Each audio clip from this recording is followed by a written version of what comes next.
Dieu désire ardemment nous sauver. Il désire ardemment nous restaurer, nous guérir, nous transmettre sa joie, sa paix. Dieu veut notre bonheur. Amen. Plus que tout cela, Dieu veut que nous expérimentions sa grâce, sa présence, le bonheur de sa présence. C'est énorme.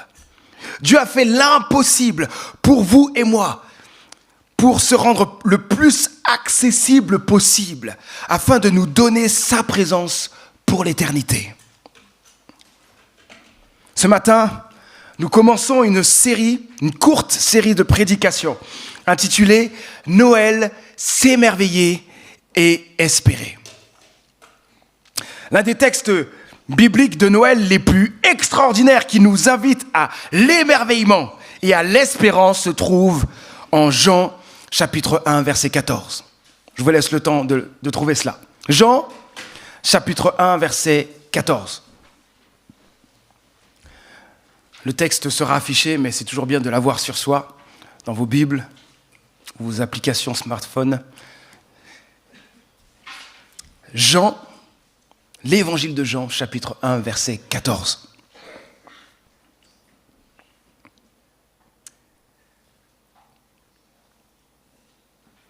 Jean, chapitre 1, verset 14, je cite.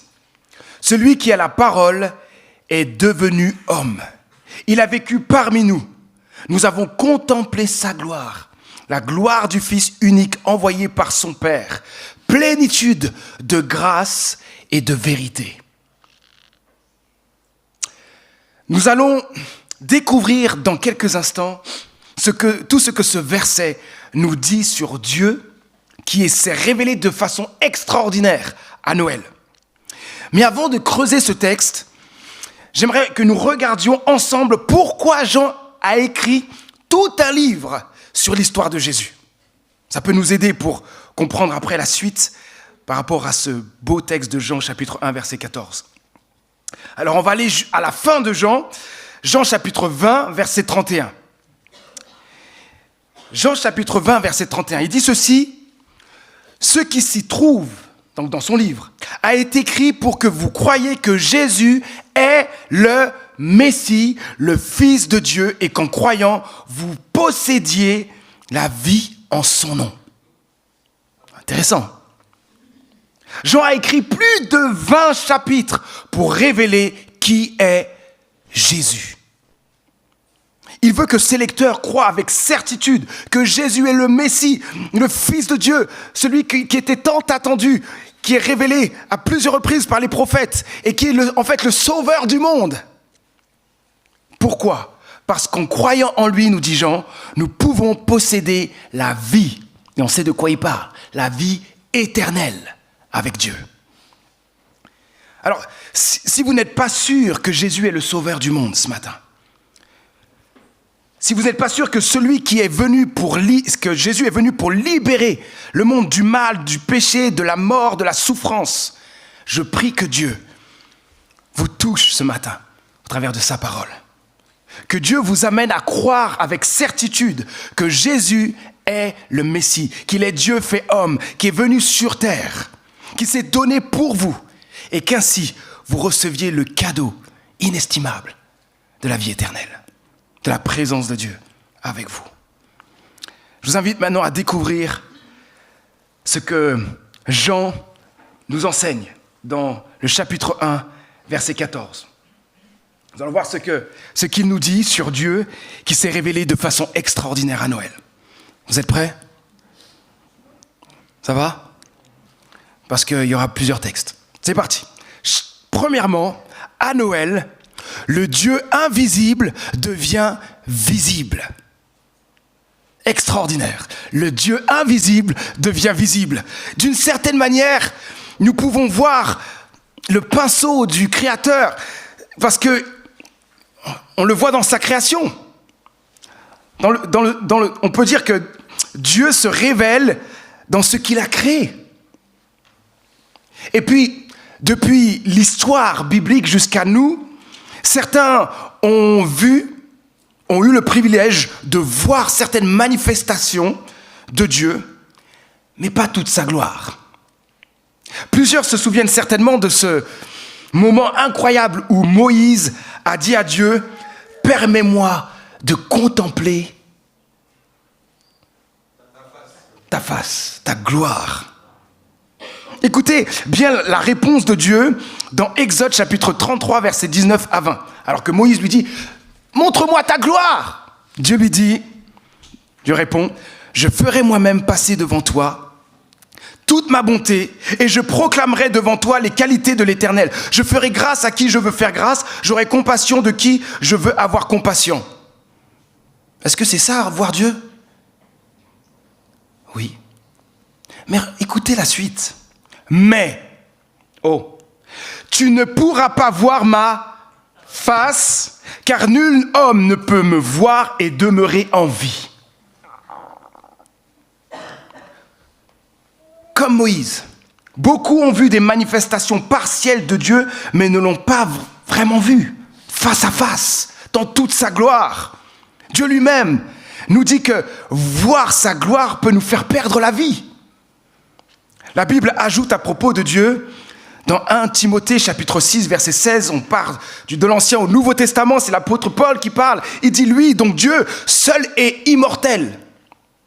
Sa demeure est bâtie au sein de la lumière, inaccessible à tous. Donc Dieu habite une lumière qu'on ne peut pas accéder.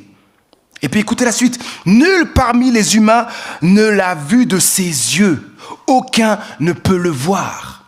L'apôtre Paul réaffirme cela. Aucun ne peut le voir. Mes amis, Dieu nous dépasse. Dieu n'est pas comme nous.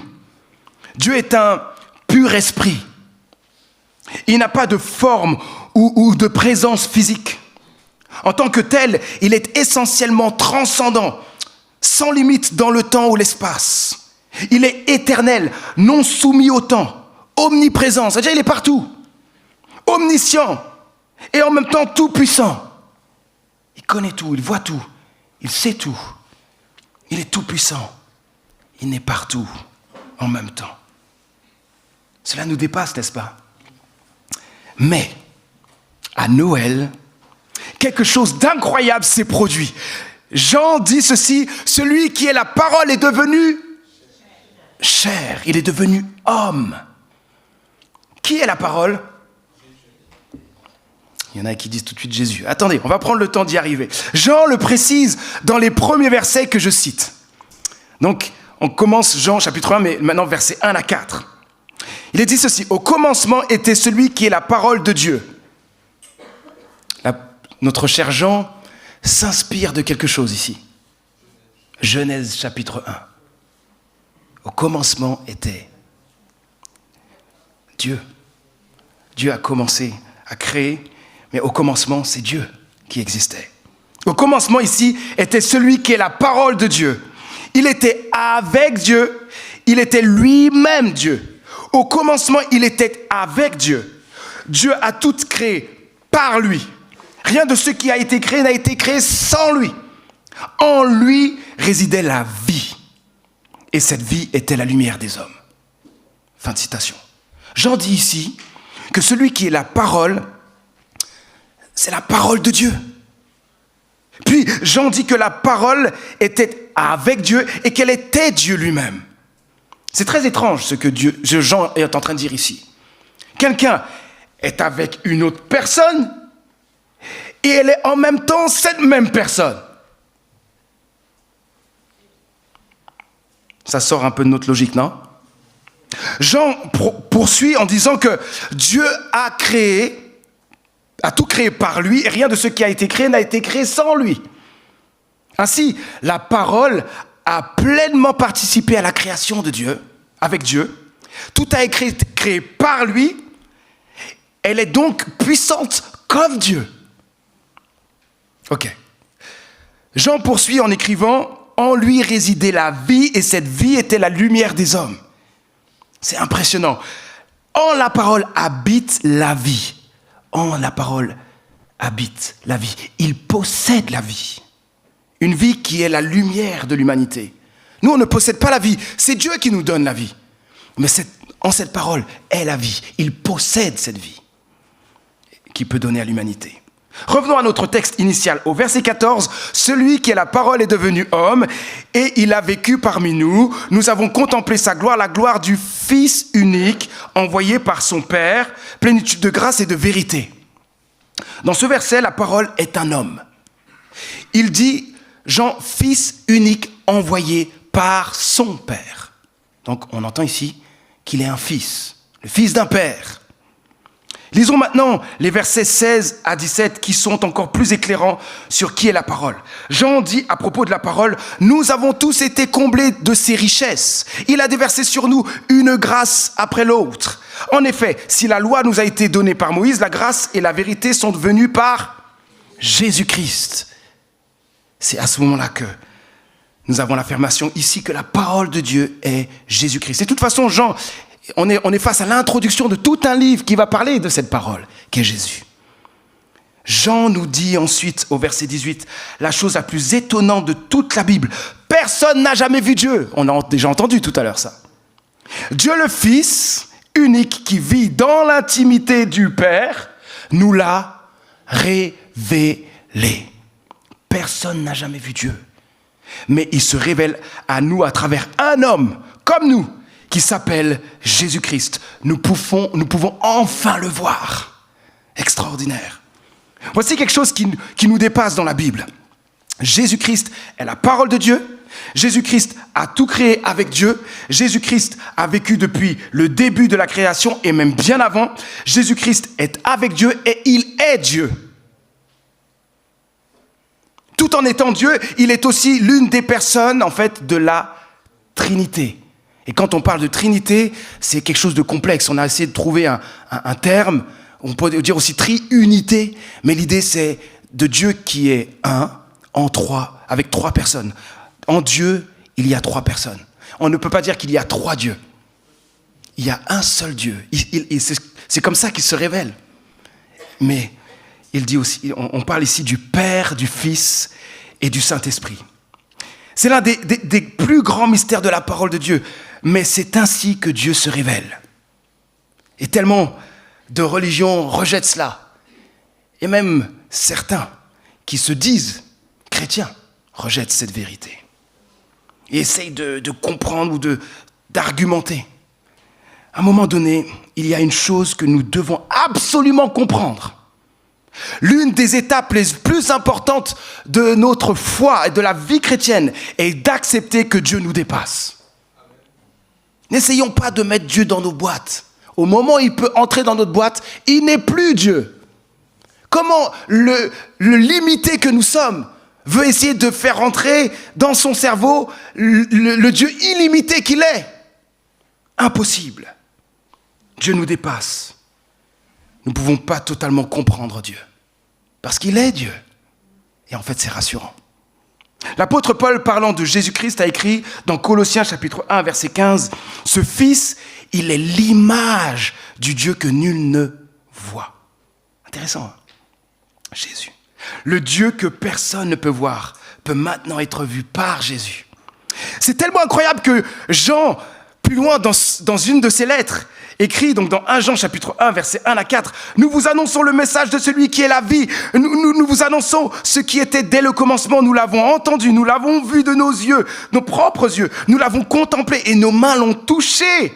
Celui qui est la vie s'est manifesté. Nous l'avons vu, nous en parlons en témoin et nous vous annonçons la vie éternelle qui était auprès du Père et qui s'est manifestée pour nous.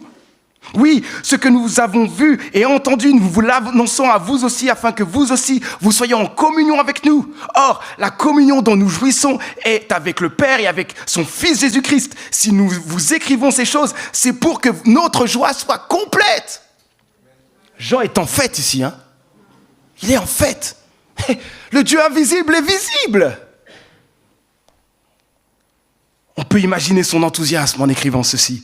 Mes amis, l'invisible est devenu visible. Dieu a revêtu la nature humaine. Il a endossé notre humanité. Le Dieu infini est devenu fini. Le Dieu d'éternité est entré dans le temps. Le Dieu omniprésent est confiné dans l'espace d'un corps humain. C'est incroyable. Le Dieu éternel, grand, puissant, redoutable. Dieu veut être si proche de nous qu'il a pris forme humaine. Merci Seigneur pour ce que tu as fait. Deuxièmement, à Noël, Dieu vient vivre parmi nous. Quelle vérité extraordinaire. Jésus nous dit, Jean nous dit, il a vécu parmi nous. Cette expression, ça ne nous saute pas aux yeux, mais cette expression dit littéralement en grec, la parole a dressé son tabernacle. Oh, tabernacle. D'autres traduisent comme ça, la parole a tabernaclé parmi nous. Un terme qui n'existe certainement pas dans le dictionnaire.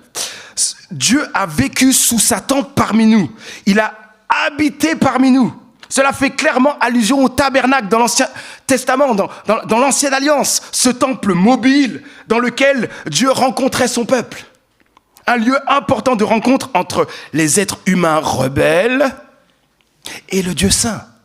J'ai bien dit les êtres humains rebelles qui le rejettent sans cesse.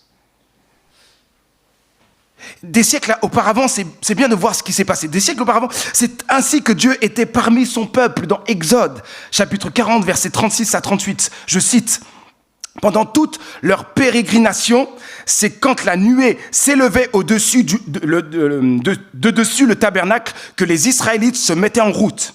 Mais aussi longtemps qu'elle restait en place, ils ne bougeaient pas et attendaient pour continuer leur route qu'elle s'élève de nouveau. Car la nuée de l'Éternel couvrait le tabernacle pendant le jour et pendant la nuit, du feu brillait dans la nuée. Elle était ainsi visible pour tous les Israélites. Il en fut ainsi tout au long de leur pérégrination. » Qu'est-ce qu'il est dit ici ? Dieu a habité avec son peuple. C'est incroyable. Dans le désert, après l'avoir libéré de l'esclavage en Égypte, et il l'a conduit par la nuée ou le feu pour atteindre la terre fertile qu'il lui avait promise. Cela s'est produit pendant 40 ans, parce que le peuple d'Israël obéissait à Dieu souvent. Non, très désobéissant. Et le peuple et Dieu a été un puissant, enfin, sa manière de faire a été un puissant témoignage de sa fidélité. Dieu était là, au milieu de son peuple. Dieu a habité parmi son peuple, mais il a voulu se révéler d'une manière plus personnelle. Il l'a fait en devenant l'un de nous, en Jésus, en vivant parmi nous. Vous vous rendez compte ? Jésus-Christ est la manifestation suprême de la présence de Dieu parmi les humains. Il est lui-même le temple suprême de Dieu. Pas besoin de temple. Jésus est le temple, le lieu de rencontre ultime entre les humains et Dieu. Dieu a toujours voulu être proche de nous et il le montre bien en vivant parmi nous. Alors, si Dieu avait voulu communiquer et être proche des fourmis, vous l'avez compris, il serait devenu une fourmi. Mais Dieu a voulu se révéler aux êtres humains, créés à son image. Et il veut les sauver de leurs péchés, de la mort, de l'enfer. Il est venu sur terre pour se révéler à nous et surtout pour rétablir notre relation avec lui. Dieu veut même habiter en nous par son Saint-Esprit. On n'arrive pas à comprendre comment Dieu peut habiter en moi par son Esprit. Dieu veut habiter en nous par son Esprit, afin de nous rendre saints comme lui et nous donner de vivre avec lui une intimité profonde qui nous apportera paix, joie et amour au-delà de tout ce que nous pouvons imaginer. La Bible révèle le but du plan de Dieu. On va regarder très loin en avant, dans Apocalypse, au paradis. Il est dit ceci dans Apocalypse 21, verset 23. « La ville n'a besoin ni de soleil, ni de la lune pour l'éclairer, car la gloire de Dieu l'illumine. Et l'agneau, Jésus-Christ, lui tient de lieu de lampe. » Mes amis, Dieu habitera pleinement avec nous au paradis. Dans cette ville sainte, paradisiaque, nous ferons pleinement l'expérience de sa présence. Les nouveaux cieux et la nouvelle terre sont littéralement totalement remplis de la présence de Dieu. Aller au ciel, ce sera entrer dans la présence sans limite de Dieu lui-même. Troisièmement, Dieu se révèle à nous de manière incroyable à Noël. À Noël, nous pouvons enfin contempler Dieu. Jean a écrit « Nous avons contemplé sa gloire, la gloire du Fils unique envoyé par son Père, plénitude de grâce et de vérité. » La gloire de Jésus a été vue tout au long de sa vie. La gloire de Jésus est sa lumière. Lorsque Jésus a été transfiguré, Pierre et les disciples ont vu la gloire de Jésus, la lumière de Jésus. Il est dit dans Luc chapitre 9, verset 29, « Pendant qu'il priait, donc Jésus, son visage changea d'aspect et ses vêtements devinrent d'une blancheur éblouissante. » Nous sommes là face à cette lumière. La gloire de Jésus s'est aussi révélée par sa puissance extraordinaire. Des démons ont vraiment été chassés. Des aveugles ont vraiment recouvré la vue. Des lépreux ont vraiment été purifiés. Des personnes ont vraiment été guéries. Des tempêtes ont vraiment été apaisées. Des morts sont vraiment ressuscités. Et lui-même est ressuscité des morts. La gloire de Jésus s'est aussi révélée par ses attributs. Les disciples ont vu son amour, sa miséricorde, sa sagesse, sa justice, sa sainteté, sa compassion, son omniscience. Jean insiste ensuite particulièrement sur la plénitude de grâce et de vérité qui sont en Jésus. Tout le ministère de Jésus pourrait se résumer à la grâce et à la vérité qui abondent en lui. Jésus est venu avec cette plénitude de vérité. Je vais commencer par la vérité. Il est plénitude de vérité parce qu'il donne tout ce qu'il y a à savoir sur Dieu, sur nous, sur les autres, sur notre relation avec lui. Jésus nous dit tout ce qu'il y a à savoir pour être sauvé, pour être restauré, guéri, pour grandir dans son intimité, pour affronter tous les problèmes de la vie. Jésus est cette vérité. Il dit de lui-même, « Je suis, moi, le chemin, la vérité et la vie. Personne ne va au Père sans passer par moi. » Il est la vérité qui nous révèle vraiment Dieu parce qu'il est Dieu. Il est le seul qui nous permet d'accéder à la présence de Dieu. Jésus est aussi plénitude de grâce. Il manifeste de manière éclatante l'immense grâce de Dieu envers nous en mourant à notre place pour nous libérer du péché et de la mort. La plénitude de sa grâce, c'est le cadeau du pardon des péchés, le cadeau d'une relation rétablie avec Dieu notre Créateur, le cadeau du paradis qui nous est acquis pour l'éternité, le cadeau d'une vie qui nous attend, où le péché, le mal, la mort, la souffrance n'existeront plus. Le bonheur éternel et parfait nous attend en présence de Dieu, car nous pourrons enfin le contempler éternellement. Quelle joie ce sera! Mes amis, si Jésus n'était pas venu en personne, les disciples n'auraient pas pu voir sa gloire et la plénitude de grâce et de vérité qui sont en lui. Ils n'auraient pas pu écrire tout cela pour que nous puissions creuser ce texte ensemble et être transformés. Si je n'avais pas connu ce Jésus, c'est sûr que j'étais parti pour être délinquant. Si vous me connaissiez à l'âge de 17 ans, vous dites, lui là, c'est fini. Sa vie, il va dans le mauvais sens. Et ma mère, elle le voyait très bien et elle priait des nuits en larmes devant Dieu. Seigneur, je crie à toi, ne permets pas que Manu prenne 18 ans comme ça. Sinon, il va partir de la maison et il va devenir délinquant, c'est sûr. Insolent comme j'étais, colérique comme j'étais. Et puis d'un coup, boum, transformation. Jésus-Christ a touché mon cœur. Quand Jésus touche un cœur, il le transforme. Et cela, ça montre la réalité de ce que nous sommes en train de voir ce matin. Au-delà de 20 chapitres que Jean est en train d'exprimer pour que nous puissions avoir la certitude, il y a aussi un Jésus qui peut entrer dans votre vie et vous transformer. Et à ce moment-là, vous dites, non seulement c'est vrai parce que cette Bible a traversé des siècles, mais c'est vrai parce que ça a transformé ma vie. Et la vie de milliers de personnes, de milliers de personnes. Jésus. Beaucoup de personnes ont pu contempler la gloire de Jésus, ont pu goûter à sa présence jusqu'à aujourd'hui. Vous faites partie de ces personnes ? Mais une bonne question pour finir cette prédication. Comment pouvons-nous goûter et expérimenter la présence de ce Dieu qui s'est révélé de façon si personnelle et si intime envers nous? Trois points pour cela. Premièrement, approchons-nous de Dieu en plaçant notre foi en Jésus. Jean le dit dans le verset 12. Certains l'ont accueilli, donc Jésus, ils ont cru en lui, et qu'est-ce que ça a produit? À tout cela, il a accordé le privilège de devenir enfant de Dieu. Enfant de Dieu. Dieu vous invite à accueillir Jésus, à le reconnaître tel qu'il est. Lumière qui donne la vie, créateur, parole éternelle de Dieu, vérité, vrai Dieu et vrai homme. Venez à lui et recevez sa grâce maintenant. N'attendez pas demain. Dieu vous appelle aujourd'hui. C'est aujourd'hui, la Bible nous dit, c'est aujourd'hui le jour du salut.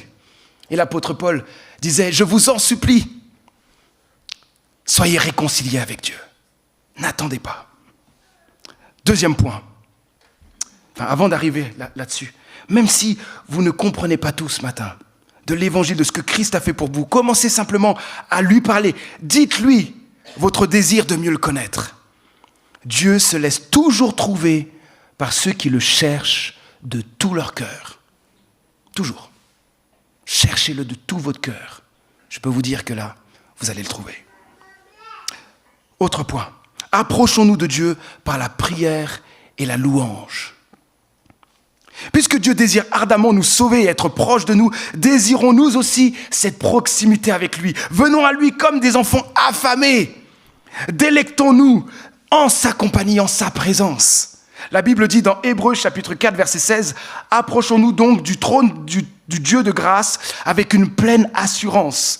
Là, Dieu nous accordera sa bonté et nous donnera sa grâce pour que nous soyons secourus au bon moment. » N'attendons pas pour vivre dans la présence de Dieu, des bons moments dans la présence de Dieu. Même si peut-être nous avons péché, nous sommes tombés, nous sommes dans la faiblesse, c'est justement comme ça que nous devons venir. Pas dans le sens qu'on fait exprès de pécher, mais avec nos faiblesses, avec ce que nous sommes. Parce que Dieu veut agir dans notre vie. Jésus est venu sur terre pour rétablir notre relation avec lui et nous réconcilier avec lui, afin que chaque jour nous soyons bénis par sa présence, par sa grâce. Alors ne nous privons jamais de sa présence, quelles que soient les circonstances. Ayons des rendez-vous de tête à tête avec Dieu, jour après jour. Parlons avec lui tout au long de nos journées. J'aime prendre un temps le matin pour méditer la parole de Dieu avec l'aide d'un guide de lecture afin d'écouter Dieu et de lui parler. La parole de Dieu aussi nous aide dans ce temps précieux. Approchons-nous de Dieu par la louange aussi. La Bible dit dans le psaume 100, verset 4, « Avancez par ses portes avec reconnaissance, entrez dans ses parvis en chantant ses louanges, rendez-lui votre hommage, bénissez-le. » La parole de Dieu nous invite ici à entrer dans la présence de Dieu par la louange. On pourrait oser dire que le louer, c'est venir à lui. Louer Dieu, c'est dire seul ou tous ensemble, publiquement, qui est Dieu et ce qu'il a fait pour nous. Louer Dieu, c'est important. Louons Dieu à travers des témoignages, à travers nos prières de gratitude, à travers des chants comme nous l'avons fait ce matin. Habituons-nous à exprimer notre reconnaissance à Dieu, à énumérer ses bienfaits à nous, et nous verrons que sa présence enrichira. Elle enrichira nos vies. La louange apporte tant de bonheur dans notre vie quotidienne. Vous voulez expérimenter davantage la présence de Dieu? Priez et louez Dieu. Dernier point qu'on n'a pas l'habitude de mentionner quand on parle directement de la présence de Dieu, mais je tiens à le souligner. Approchons-nous de Dieu avec l'Église. Approchons-nous de Dieu avec l'Église. Il y a un psaume que j'apprécie, le psaume 133, qui dit ceci: « Oh, qu'il est bon et qu'il est agréable pour des frères et sœurs de se retrouver ensemble. C'est comme l'huile parfumée répandue sur la tête qui descend sur la barbe d'Aaron et coule jusqu'au bord de ses vêtements. C'est comme la rosée qui descend de l'Hermon sur le mont de Sion. C'est là que l'Éternel accorde sa bénédiction et la vie pour toujours. Il y aurait beaucoup de choses à dire sur ce texte. Mais écoutez ceci, il y a une bénédiction spéciale que Dieu veut déverser sur ses enfants quand ils se tiennent ensemble devant lui dans l'amour et l'unité. C'est dans la communion les uns avec les autres, le dimanche, dans les groupes de maison ou à d'autres endroits que Dieu veut répandre sa joie, de manière particulière, son réconfort et rendre son Église plus belle, plus sainte, plus pure. Je me rappelle, il y a eu quelques dimanches en arrière, et on avait vécu un moment comme un moment de ciel dans ce lieu. Il y a des choses qu'on vit ensemble, qu'on ne peut pas vivre seul. Dieu veut bénir d'une manière particulière ses enfants quand ils sont rassemblés. Et puis, écoutez, lorsque nous nous mettons au service les uns des autres, nous exprimons en fait une manifestation de la grâce de Dieu pour les autres. Et oui, chacun peut mettre ses capacités au service des autres, si bien que chacun peut répondre aux besoins des autres. J'ai besoin de toi et tu as besoin de moi. Vous êtes la réponse de Dieu à mes besoins et je suis la réponse de Dieu à vos besoins. Vous avez une grâce de Dieu pour moi et j'ai une grâce de Dieu pour vous. Comme dans la Bible, souvent quand Dieu a fait un miracle, il le fait par un homme, une femme ou d'autres personnes. Ainsi en est-il dans l'Église. Cela vous dit à quel point vous comptez, à quel point il est important que vous soyez là chaque dimanche, à chaque fois que vous vous rencontrez dans un groupe de maison, ou en tout cas fidèle dans vos relations dans la famille de Dieu. Tu as une véritable place, une véritable utilité dans l'Église. Oui, tu es utile pour que l'Église soit vivante, pour que les autres soient bénis et écoute bien, pour que les autres voient Dieu à travers toi. Oh! L'Église, écoute bien, l'Église est l'une des manifestations de la présence de Dieu sur terre. Ne l'oublions jamais. Ce n'est pas un jeu, l'Église. C'est la présence de Dieu ici, qui a fait de nous ses enfants et qui continue à nous faire grandir. Alors soyons régulièrement connectés les uns aux autres pour honorer Dieu ensemble, recevoir ses bénédictions et nous bénir mutuellement. Refléter Dieu ensemble. Je conclus, Dieu se révèle à nous de manière incroyable à Noël. Premièrement, le Dieu invisible devient visible. Deuxièmement, Dieu vient vivre parmi nous. Troisièmement, nous pouvons enfin contempler Dieu. Alors approchons-nous de Dieu en plaçant notre foi en Jésus, par la prière et la louange, et avec l'Église. Prions. Notre Dieu, merci infiniment, parce qu'à Noël, toi qui es invisible, tu t'es rendu visible. Tu es venu vivre parmi nous et nous pouvons enfin contempler ta gloire. C'est pourquoi ce matin, nous voulons nous approcher encore plus de toi en plaçant notre foi en Jésus-Christ. Pour ceux qui n'ont pas encore fait. Et pour ceux qui l'ont déjà fait et qui t'appartiennent, en passant toujours plus de temps avec toi dans la prière et la louange et en étant connectés dans l'amour à l'Église, à ta famille. Notre Dieu, quelles que soient les circonstances, que nos cœurs soient toujours en fête, parce que tu es venu sur terre pour nous faire le cadeau le plus incroyable, ta présence en nous et avec nous. Notre Dieu ouvre les yeux du monde entier afin que tous reconnaissent en Jésus-Christ le Sauveur du monde, et que tous viennent à lui pour expérimenter éternellement la joie de ta présence. Au nom de Jésus. Amen.